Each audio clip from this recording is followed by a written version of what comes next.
Hello dear students. In this session, let us understand about the types of factoring.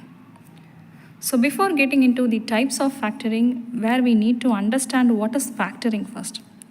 See, in finance, factoring, it is a concept where all business, they will be involved in this process. So basically there will be three parties. One is buyer, another one is seller, another one is this factor company. So on credit basis, seller he'll be selling his goods to the buyer. So later, after 3 or 5 months, he'll be getting the payment from the buyer. So in between, if the buyer he needs any, he needs fund in case of emergency situation. So to do the production process, so this buyer he'll be approach this factor company. So where factor company, by getting all the bills, all the invoices as a proof, as an evidence, this factor company will be providing fund to the buyer. Later date on the maturity period, so from buyer, factor company will be getting the payment. So this is a concept actually. So see here, so seller, factor and buyer. So he'll be selling the goods, promise to pay. That's the second step. And third is, so seller sending the invoice to the factor, and fourth is pay the offered amount, whatever the amount, so which is what mentioned in the bill, so it will be offered. And next is fifth is request to pay to the buyer, and later the payment will be done by the thing. So here factor company, they will be taking some commission for the process that what they are offering. So types in the sense, first is recourse factoring. See, recourse factoring, very simple, factor company where they'll be taking, the risk, whatever risk it is involved. So the company is completely responsible for any invoices. See, in case if the is there any issue of getting the payment from the buyer, so this factor company, they'll take the credit risk. So that is the recourse factoring.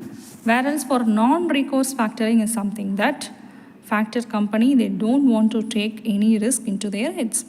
Okay, simply, so they just offer money, they just do lender the service, but they won't take any credit risk.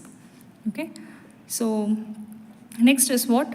Disclosed factoring. See, disclosed factoring is the typical type of invoice factoring, okay, where the customers are aware they are dealing with the factoring business. Customers know very well that one more party, additional party is involved into the business, and that party is factor company.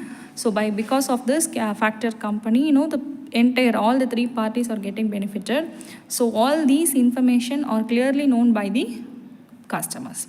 And maturity is something that, at the maturity date, everything it has, I said like 3 months or 5 months, there might be some maturity date, which is what mentioned. At that time, definitely this amount has to be received. Okay.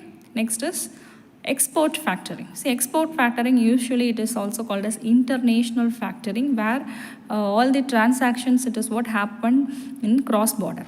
Okay, either services or goods or services, whatever. Okay, and next is what? Reverse factoring. Reverse factoring, what is this? It is actually called as, also known as supply chain factoring. The buyer or importer initiates this step of factoring. Okay, so where the benefit is like it improves the cash flows of both buyers and sellers by using a bank or similar financial institutions. So that is the concept of reverse factoring. And next is what? Advance factoring. So advance factoring, it usually pays the business. What they'll do is they pay some advance amount, okay, to the buyer, okay, for which the buyer is asking for, like say for example 80%. Okay, so they have certain amount with them, remaining they'll be paying as advance. Okay, and next is the spot factoring. See, spot factoring, where it allows the business to sell a single outstanding invoice. Okay, so for the occasional large invoices or specific transactions, for that specific cause, this kind of factoring will be produced. Thank you.